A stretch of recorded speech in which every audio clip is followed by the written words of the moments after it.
time, which looks kind of silly, or you're adding some holes in the nose so they can pull through air through it. So I'm just using just a normal drill bit and drill through the noses, and so to prevent that people can look inside of the mask through the nose, which looks like kind of creepy. I'm adding a mesh to it so that they actually cannot look through but still get air through it. It's just a nice detail. I like to do it. It helps a lot with ventilation. Because in this mask, if the mouth is closed, like I said, the ventilation is not the best at all. Because through the ace, there's not much air coming through. The next one. Because, well, we are making fursuits and small animals, and they have like this really big teeth, the canine teeth. We want to add some jaw sets to it. You can buy jaw sets from a store in the United States. The store is called One Dykes Taxidermy.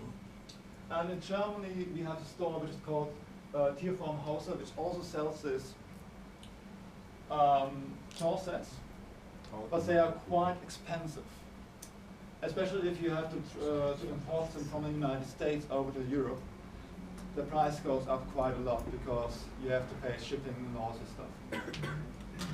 I did order some, like this one, and I actually did made some copies of it. Like I made a mold to make copies of it. I'm guilty of it, I admit it, but otherwise I would have to pay like 47 euros each time for a jaw set, which is just some resin. So I made myself a mold, a so-called two-part mold. That's molded down here, which I now can use to make my own jaw sets. Quite a lot of people ask if it's okay to make this one. I'm not sure about it. For me, it's just a hobby. I'm not really making money for it, with it. So I think it's okay.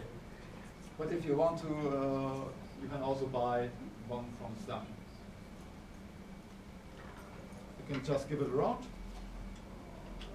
So I actually got a jaw set for feline one. That's a cat one. And the other one I got with me is a wolf one. It's for a wolf. Yeah.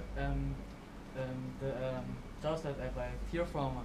Yeah. Is the different Größen? Different sizes. Different sizes.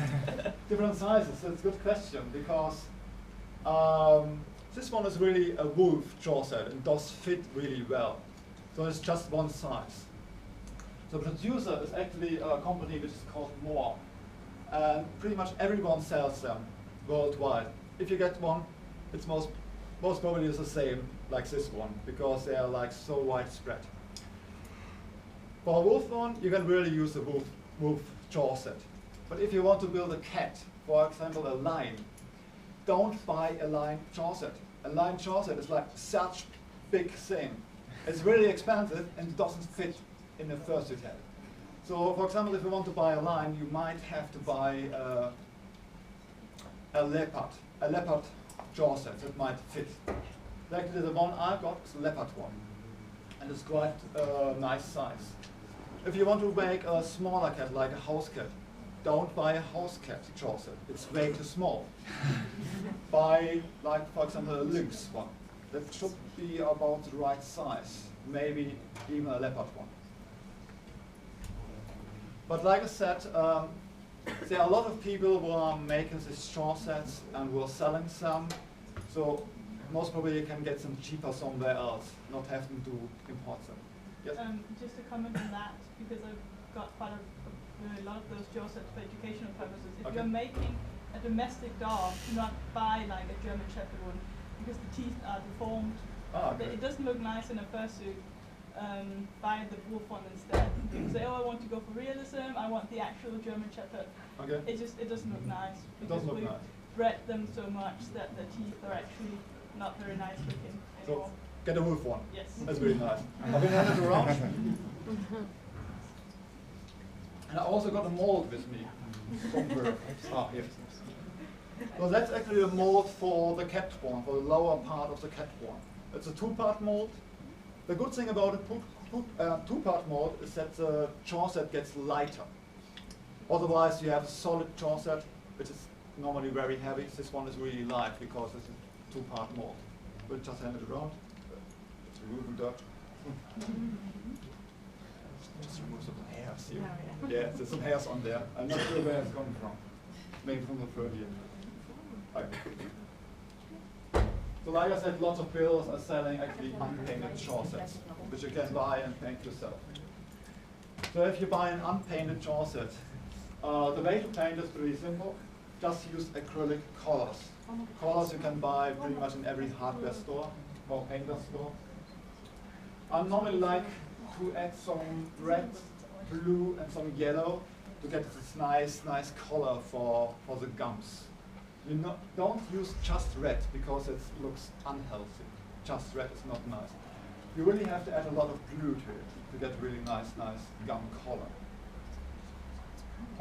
What I also do is like to add this like brown stuff because like we're building a realistic suit, and normally animals don't brush their teeth, so they have this like really bad looking teeth, which makes it more realistic. And then I'm adding the gums as well, the gum colors. Like that one is also like this nice brownish color in here, which makes it more realistic, because otherwise it would be looking like this animal just brushes its teeth, which is not realistic at all, in my opinion. Okay, installing it. Installing does take quite some time and fiddling around. Ah, yeah. So you normally want to install it or try to install it before you paint it, because normally you have to add to take away a lot of material of the resin base to make it fit really nicely. Because it's not like a system where you just click it in and it sticks. No, you have to adjust everything a little bit. You have to remove material using a Dremel tool to make it fit. And then you paint it, because otherwise, if you painted it before you installed it, you might end up with a lot of dust on your jaw, which is settling in the color. And a good idea actually is, after you painted it, use some high gloss clear finish over it. High gloss because you want it to look wet. And if you have high gloss on it, it's mirroring and this actually looks like it's wet. So use high gloss finish. That's a nice idea and a nice trick. So it looks like it's really wet inside. So when I'm installing my jaw sets, the first thing I'm installing is the upper one, because that's really difficult. The lower one is easier to change or to move around. So because the upper jaw of the base is hollow, we have to add something to glue it on. Most people like to add just a big part of foam in there and glue it down, because this actually removes all the air ventilation in your mask. Like in the other part here, that's the upper part, if you put just a big part of foam in there, you don't have any air ventilation in there anymore, so it's pretty stupid. What I do, oh, there they are. Oops. That was working. Oh, did I press a button? Oh, it went away. This one, I'm not sure, I think tongue plate is called in English. So normally if you at a doctor, he has a lot of them. You look under your tongue with it. I'm using them to steer my resin, to steer everything I use normally, and I also use them to install my upper jaw set. I just cut it off, the size that actually fits in here, and just glue it down on both sides. This way I actually have something to glue my jaw set onto. Right here you see, that's a stick in here, and the jaw set is just glued onto it. That's from the side, the view. It depends if you want to see some teeth, like this one. You actually see like the tips of the teeth, you see it out on the side. Depends on how high you're actually putting your jaw set in there, if you see more or less of the teeth. So if you want like to put it higher, you don't see tips of the teeth anymore. Looks like a little bit more friendly, for example. If you want to scare kids, put them very low.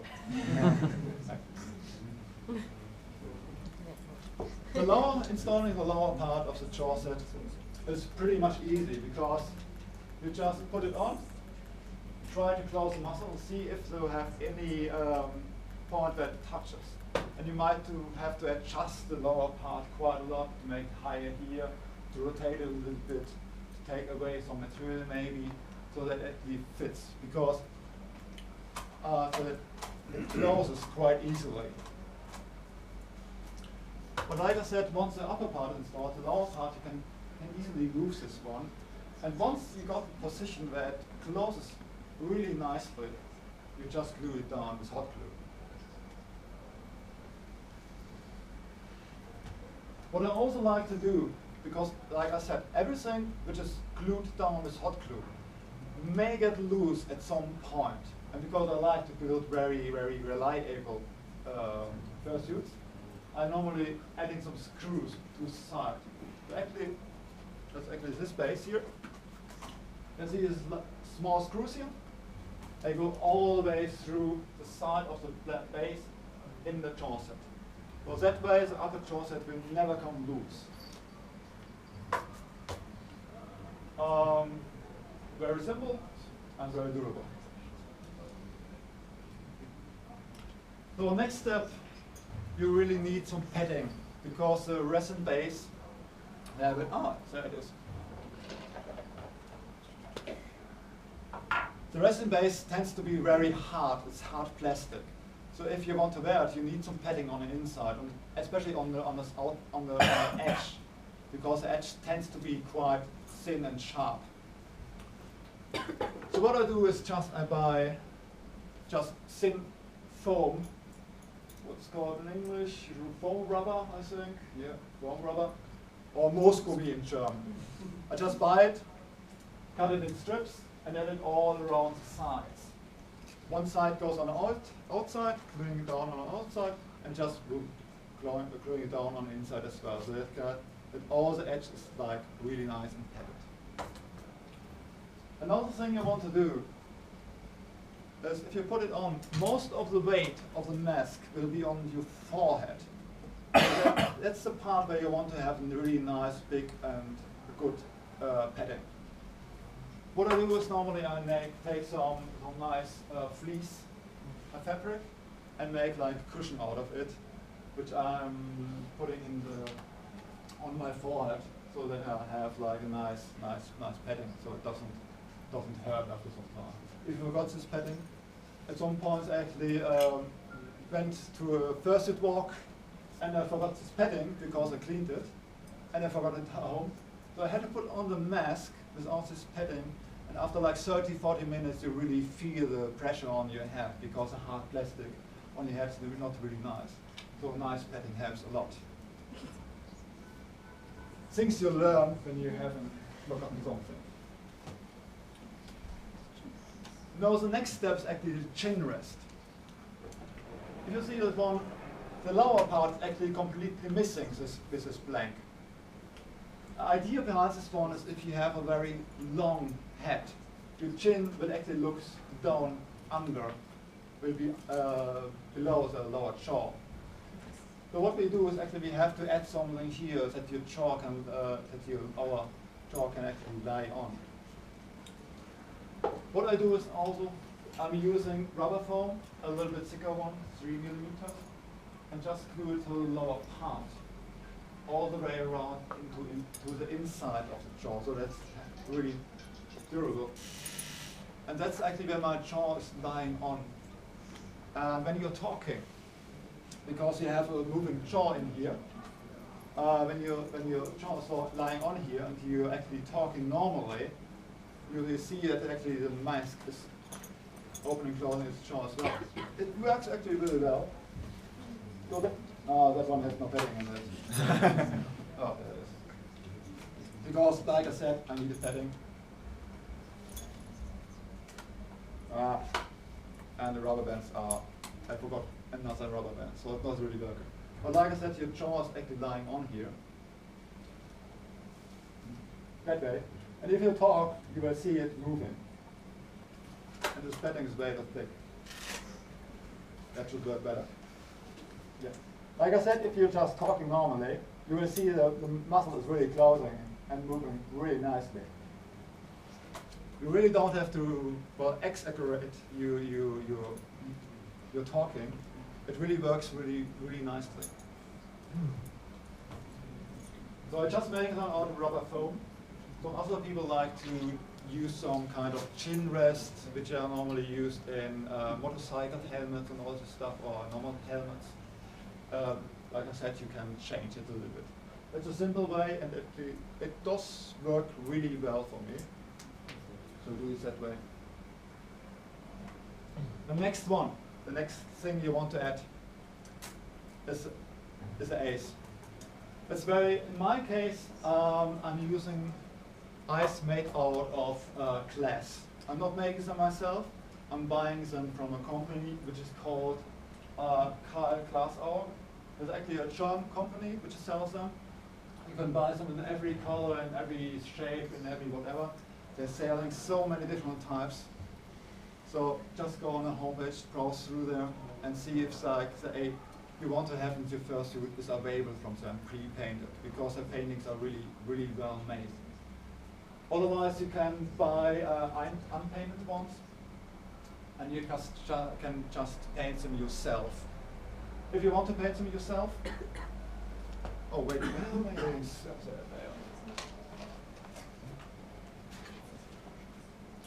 oh, that's actually a glass ace. They are painted myself. I think that one is with airbrushing, but you can also just use acrylic color. That one's acrylic color. Just hand them around. There's one over here. Let's go to the back with that one.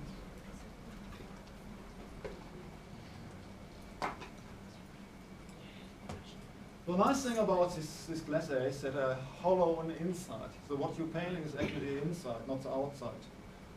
And you have this nice indentation. And this indentation helps you a lot if you want to make a round iris.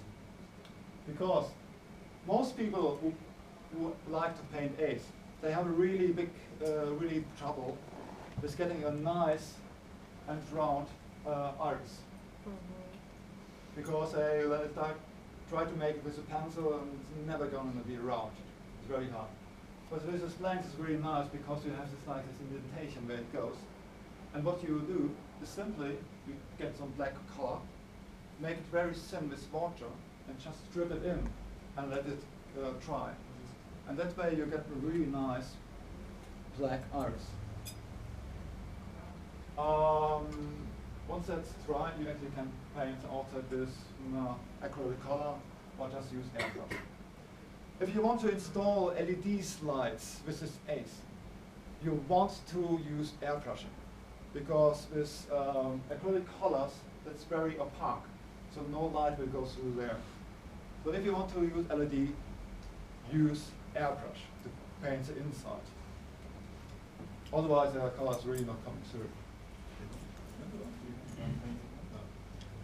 I don't have an unpainted one with me. Do I? No. Oh, that's actually one which was painted by the company which produced them. They're really nice painted. I actually got unpainted one which is selling in the dealer's den. So if you want to buy some. But all I have with me are actually painted. They're all painted. And by the way, the diameter. A lot of people are asking me how big such an ace be which they're buying. For me, I'm normally using 32 millimeters, but you can also use 30 millimeters. 30 millimeters is fine if your head should be a little bit smaller. Because I'm quite tall, my heads tend to be quite big, so I use 32 millimeters. But 30 millimeters works as well. The way I'm installing my ace. Lots of people like, we got a resin base like this. A lot of people like to keep some of the inner A part to glue it on. I'm actually cutting out everything in here and installing my my eyes by attaching a wire to them.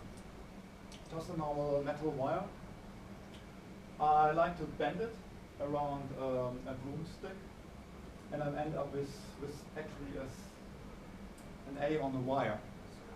Do I have some with me? Let's see. No, I haven't got one with me. But the idea behind this one, it's very difficult if you install your eyes. That they look the same way. Not that one looks straight or one looks up and one looks down. It's very hard to get them like really aligned nicely. So with this wire, they are actually attached on this wire, and the wire is glued to the side of the base. And the nice thing is actually, if you try to adjust them, you can just push them, and the wire keeps them in this position. So you can actually nicely align them nicely. That's looking straight at you, and not like going like one is looking on the right side, one's looking straight. So like I say, I'm cutting out all the inner part of the egg. The next step is actually I'm using, because all this part which has been cut out has to be closed a little bit to make like nice transition between the egg and the resin base. So what I do, I use a modeling clay which is called epoxy. There's two components which you just put together, and you have like 10 hours before it's getting really solid. Like it's a clay which you can really form nicely and evenly, but after some time it resets and gets really hard. Like this one is really hard. You can actually drill through, change ends. Well, all this part which I cut open, I actually closing up again. So I cut just a nice, small, nice part where I'm looking through. Actually the tear ducts should be open, because that's where you're looking through the mask. So actually this part, this small part, is where you're looking through, so that it can look outside. I added some pictures so you can see actually how it should look like once you added the epoxy to it. So I got just this small part where you're actually looking through, and the transition between the resin base and the A is really nice and smooth. Because in the next step we want to glue fur onto the base. So we need a surface to glue on a fur onto, and that's the epoxy. Okay, next one, fur. So after you added all the stuff, you end up with a base like this one. And now the next step is adding the fur, the most important part of a fursuit, I think. So you're starting with something like this, and finally you end up with this one, this nice guy, for example. Yeah. So, fur. There are so many different kinds of fur available. So far I have used two different types of fur. The one is so-called Monterey Mills, or just N Fox fur. In my opinion, this fur is really the best one you can use, and most realistic suit builders are using this fur. The problem with this fur is quite expensive, and so far you just can buy it in the United States. It's called by a company called Mendel's, or by a company called CS Crafts. Both are located in the United States. So if you're in Europe, you actually have to import them, which can get quite expensive. So 1 yard will be around 40 euros, quite expensive. For just one mask, you need around about 1 yard. That's more than enough. Because 1 yard is like 90 centimeters by 1 meter 50 wide. That's quite a lot of fur, and it's enough to make one mask. But if you're planning to make a full suit later on, buy more, buy like 5 yards. Because this fur tends to be always a little different shade if you buy it. So for example, if you build your hat with a white fur, and then you want to build a bodysuit and you order new fur, it can happen that this new fur is a different color. It's still white, but it's like a little bit more yellow in it, or it's just some difference. So if you want to build a fursuit, a full fursuit, full body fursuit, and you're starting with your head because that's the most important part. Order more fur, order fur for a complete bodysuit as well. Otherwise you're ending up with a fur which doesn't match at all. Another fur I'm using, I like to use the so-called luxury check, which is used on most of the toonie fursuits because the luxury check is available in different colors. Where is it?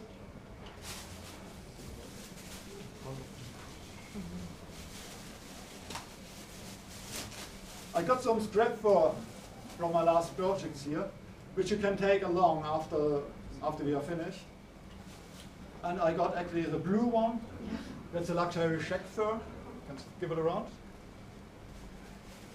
Oh, then we have the good one. Oh, the really good one. Yeah, I like that one, huh?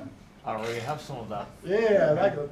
No, that's the Monterey Mills fur. That's a rusted one, which is used on most of the foxes running around here.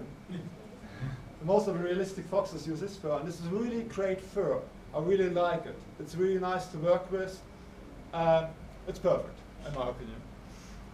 And the rusted one. The Monterey Mills fur is available in 4 colors, in white, black, a brownish one, and like this rusted one. That's the white one. Oh yeah, cleaning lady will have fun here. And I think I also got some black in here, yeah. Monterey Mills in black. Give it around. Well, I really recommend using Monterey Mills fur. And if you need the colors, use the luxury check one, which is also pretty good, but not that good, let's say. Another option is the so-called NFT fur, the National Biotechnology fur.